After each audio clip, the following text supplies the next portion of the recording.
Chelsea Football Club, I do not understand what I just saw today.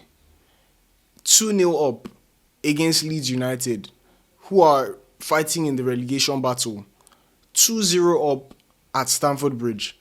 And somehow, I don't know how they managed to do it. I don't know what they were thinking. Chelsea ended up drawing this game 2-2. Make it make sense. They were cruising in the first half, cruising at the beginning of the second half.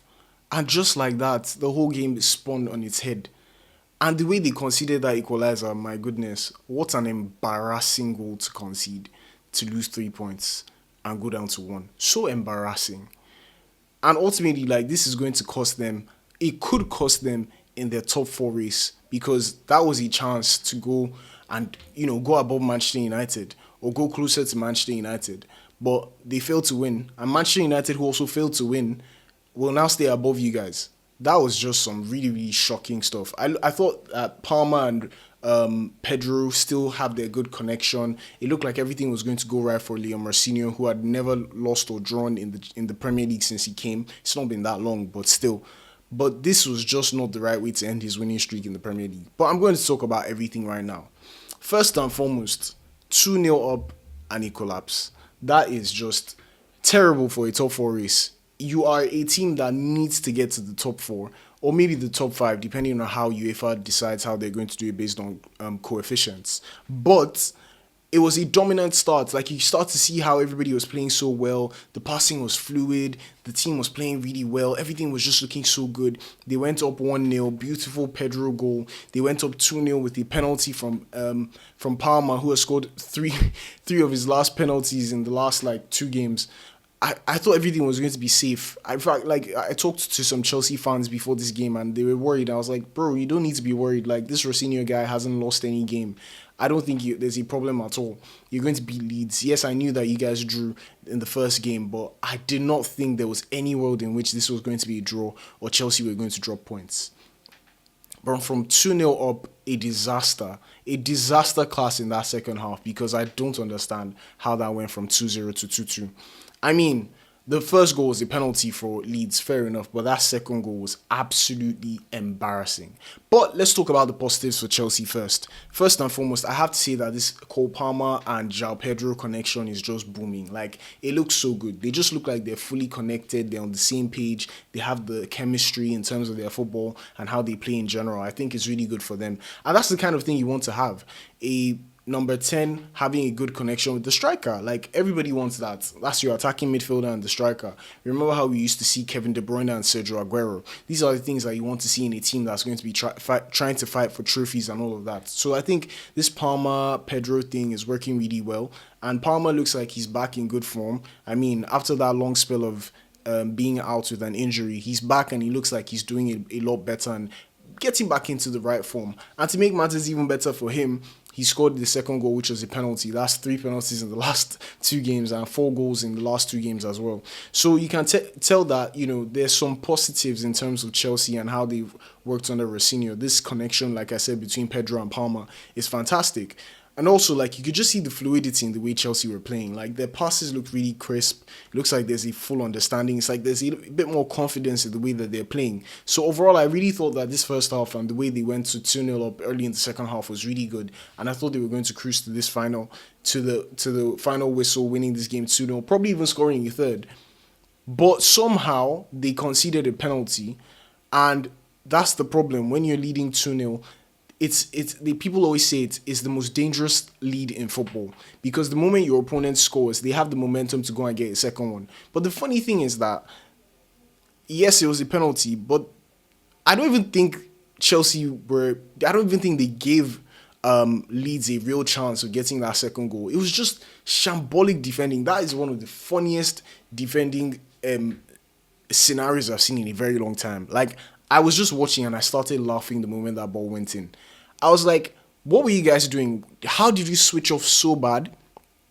That is one of the most embarrassing goals you can concede. It was hilarious from a neutral standpoint, or as a Liverpool fan, that was very, very hilarious to watch. Now, I'm not trying to say that we're going to beat Sunderland tomorrow. I'll get to that at the end of this video. But I just thought that was really, really poor from Chelsea. And you could see that they were still trying to get into the game again, but it was a bit too late. Everything just did not work at the end of the day. They were just trying their best at the end of the day, but nothing was going to work for them. But honestly, like, at Stamford Bridge against a team that is not necessarily at its best, yes, they've been in better form, but they're still 16th. They're not that good, in my opinion. I'm saying that as a Liverpool fan who failed to beat them twice this season. But still, there's a reason they're 16th in the league. But I just think that was just really poor. And maybe this is the first real blip for Liam Rosenior in the Premier League. Clearly, like, he's done well in the Premier League. He's won all his games up until this one. The two blips before were losing to Arsenal home and away in the Carabao Cup, but you can't really fault them too much. This is a new manager handling a team that, you know, had struggles before he came in, and you're playing against the best team in England this year. I hate to say it, but it's the truth. Arsenal have been the best Premier League team, or the best team in England this year. So you can't really fault him too much for that. Yes, it's disappointing because you want to win trophies and you want to get far in as many competitions as possible. But losing to Arsenal is not a bad thing this season. But in the Premier League, everything was going well up until this one. And this probably even feels like a loss for Chelsea. The only reason they aren't probably going to lose their minds is because Manchester United failed to win. So I think really this was really and truly a weird result, in my opinion. But let's talk about the final few minutes. I know Palmer had a chance to score in the 95th minute, but apparently he just blazed the ball over the net. And that could have really, really helped them because, like I said, Manchester United dropped points. So that could have been very, very helpful for Chelsea to get into the top four again. But, you know, these are just the things that don't make any sense. But as a Liverpool fan, the perspective is good because Manchester United and Chelsea have dropped points. Liverpool, if you know what is good for you, after seeing Manchester United and Chelsea drop points, you have to beat Sunderland. Whether or not they are unbeaten away or at home, that is not my problem. You have to find a way. You're the champions. You spent £450 million during the summer, and you've only won 6 games in your last 20 in the league. Something needs to change. And now that the teams that are fighting for the top 4 have slipped this week, you have to do what you have to do. I don't know how you want to do it. I know that we're missing a lot of players. We're missing Frimpong, we're missing Bradley. We don't have Szoboszlai who's going to play at right back. I don't know what the plan is because clearly Ramsey is not going to play there. But I don't know what the plan is. I don't know how you want to do it, Mr. Slot. On a Slot, go and win that game. I don't know how you want to do it. But also, that's just that about a Liverpool perspective. But from the Chelsea perspective, really, really disappointing draw. Really, really disappointing results in general. And this is the first real blip on Liam Rosenior's resume in the Premier League. Rosenior resume. But yeah, it's the real blip. It's the first blip on Liam Rosenior's resume in the Premier League.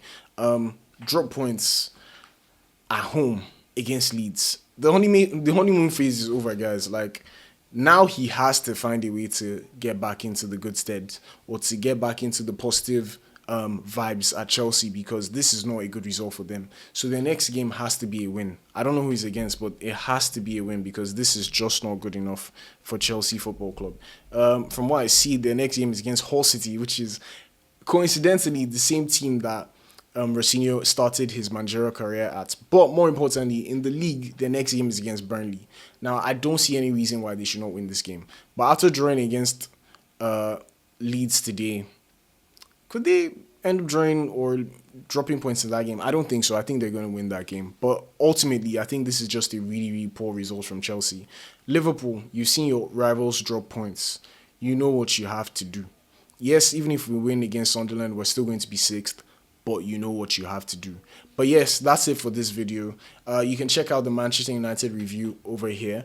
And I'll see you guys in the next one. Before you leave, make sure you like. Make sure you subscribe. Let me know in the comments what you think about this game. Tell me what you think about the presentation in general. And before you leave, make sure that you watch one of these videos here. I'll see you guys in the next one. Cheers.